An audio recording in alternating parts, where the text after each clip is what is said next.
लड्डू गोपाल की स्थापना कैसे करें? आजकल लड्डू गोपाल हर घर में है और अगर आप भी लड्डू गोपाल को घर में लाना चाहते हैं तो उन्हें घर में लाने के लिए आपको किन किन बातों का ध्यान रखना चाहिए, इस बारे में बताया गया है। लड्डू गोपाल की अगर आप सच्चे मन से सेवा करें तभी आप घर में लड्डू को लाए, क्योंकि लड्डू घर में लाने के बाद हमारे घर के सदस्य ही बन जाते हैं। और अगर हम लड्डू गोपाल को अपने बच्चों की तरह प्यार करें और सेवा करें तो लड्डू आपकी हर मनोकामना पूरी करते हैं। अगर हम एक बार लड्डू घर पर ले आए तो हमें हर हाल में उनका खास ख्याल रखना है। वैसे तो आजकल लड्डू गोपाल बाजार हर जगह मिल जाते हैं, लेकिन माना जाता है कि यदि हमें लड्डू गोपाल कोई उपहार में दे तो ज्यादा शुभ माना जाता है। लड्डू गोपाल की प्रतिष्ठा की प्रक्रिया 4 दिनों तक चलती है। पहले दिन लड्डू गोपाल को अपना मानते हुए लड्डू गोपाल का एक अच्छा सा नाम रखें और लड्डू गोपाल को प्यार के साथ एक अनाज से भरे बर्तन में रखें।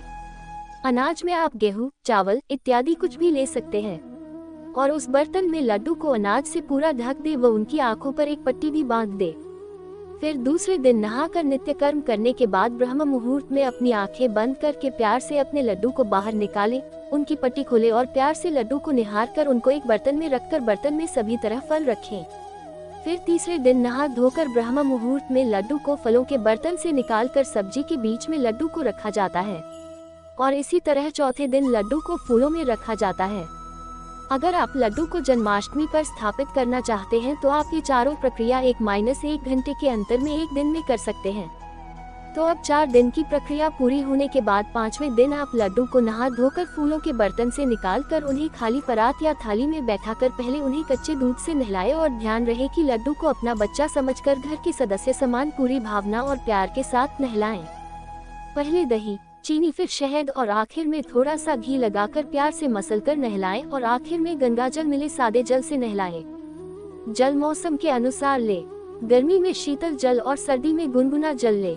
फिर लड्डू को एकदम साफ मलमल के कपड़े या सूती रुमाल से साफ करके वस्त्र पहनाएं। वस्त्र नए होने चाहिए। फिर उनको चंदन का तिलक लगाएं, फिर इत्र लगाएं और फिर लड्डू को गहनों से सजाएं और लड्डू को उसकी बांसुरी बहुत प्यारी होती है तो नई बांसुरी रखें। जैसा कि सबको पता है लड्डू को माखन मिश्री पसंद होती है, तो लड्डू को पहले माखन मिश्री का भोग लगाएं, फिर दूध का भोग लगाएं।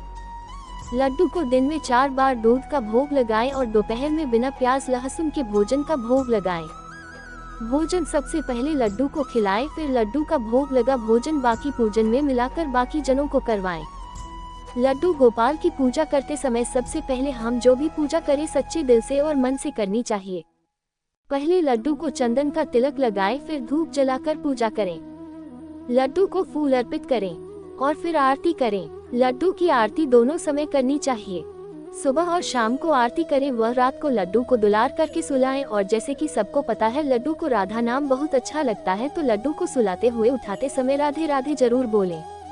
सुबह ब्रह्म मुहूर्त में नहा धोकर लड्डू गोपाल को प्यार से उठाएं। श्री लड्डू गोपाल जी को पानी पिलाकर उन्हें प्यार से राधे राधे बोले और फिर उन्हें नया लाकर स्वच्छ वस्त्र पहनाएं। फिर उन्हें चंदन का तिलक और इत्र लगाकर उनका श्रृंगार करें और फिर उन्हें फूल चढ़ाएं व धूप जलाकर उनकी पूजा करें। और फिर अपने लड्डू को माखन मिश्री दूध और मेवे का भोग लगाएं। फिर लड्डू जी की आरती शुरू करें। लड्डू को दोपहर में भी बिना प्याज लहसुन के भोजन का भोग लगाएं और शाम को दूध का भोग लगाएं। फिर रात को भी दूध का भोग लगाकर लड्डू को दुलार से प्यार से थपकी देकर सुला दे व अगले दिन फिर से वैसे ही पूजा किया करें। आजकल लड्डू गोपाल के लिए तरह तरह के वस्त्र, सिंहासन, बिस्तर, पगड़ी, मुकुट इत्यादि मिलते हैं। हर जन्माष्टमी को उस मूर्ति को बदलकर दूसरी मूर्ति लाई जाती है। लड्डू गोपाल जी का एक छोटे बच्चे की तरह लालन पालन किया जाता है और उसका ख्याल रखा जाता। लड्डू गोपाल जी को घर में रखने के कुछ जरूरी नियम होते हैं जिनका ख्याल रखना बहुत ही जरूरी होता है। आमतौर पर सभी हिंदू घरों में रोजाना लड्डू गोपाल जी की पूजा की जाती है। उन्हें नहलाया जाता है, वस्त्र पहनाए जाते हैं और भोग लगाया जाता है। भगवान की पूजा से जुड़े भी कई नियम होते हैं। जिन घरों में लड्डू गोपाल की पूजा होती है उन घरों में इन नियमों का पालन करना जरूरी होता है। आज हम आपको बताने जा रहे हैं ऐसे 5 नियमों के बारे में जो घर में लड्डू गोपाल हैं, तो इन नियमों को जरूर करें। अगर आप भी लड्डू गोपाल जी को अपने घर में ला रहे हैं तो सर्वप्रथम आपको अपने मन में यह भाव पैदा करना चाहिए कि अब यह आपका नहीं बल्कि लड्डू गोपाल जी का घर है और बाकी लोगों की तरह लड्डू गोपाल भी इस घर के सदस्य हैं। उसके बाद रोजाना नियम से उन्हें सुबह ही स्नान कराएं और रोजाना उनके वस्त्र बदलें।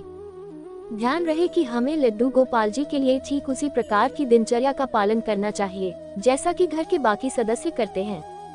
वह भी आपके घर के सदस्य हैं। अगर आप बाहर से खाने पीने की कोई वस्तु या फिर अन्य चीजें लेकर आ रहे हैं तो पहले घर के सबसे छोटे सदस्य लड्डू गोपाल जी का भोग जरूर लगाएं। उन्हें घर का सबसे प्यारा और राजदुलारा सदस्य माना जाता है। यह मानते हुए घर में बनने वाले सभी पकवानों या फिर खाने की सभी वस्तुएं पहले उन्हें भोग लगाएं। संध्या के समय रोजाना नियमित रूप से संध्या आरती करें और भोग लगाएं। लड्डू गोपाल जी की पूजा में एक भी दिन का अंतराल नहीं होना चाहिए। अगर आप किसी काम से घर के बाहर जा रहे हैं तो इस बात का ध्यान रखिए कि घर की एक चाबी लड्डू गोपाल को देकर जाएं और ये प्रार्थना जरूर करके जाएं कि हे प्रभु आप इस घर की रक्षा करना। आप चाहे तो ऐसा भी कर सकते हैं कि अपने किसी करीबी पड़ोसी को लड्डू गोपाल जी को सौंप कर जाएं ताकि वह रोजाना उनका भोग और पूजा कर सके और उनका ध्यान रखें। हम जब भी कहीं बाजार जाते हैं तो घर के बच्चों के लिए खिलौने लेकर आते हैं। उसी प्रकार जब आप बाजार जाएं तो जैसे अपनों बच्चों के लिए खिलौने लाते हैं वैसे ही लड्डू गोपाल जी के लिए भी नए नए खिलौने लेकर आएं और समय निकालकर स्वयं भी उनके साथ खेलें।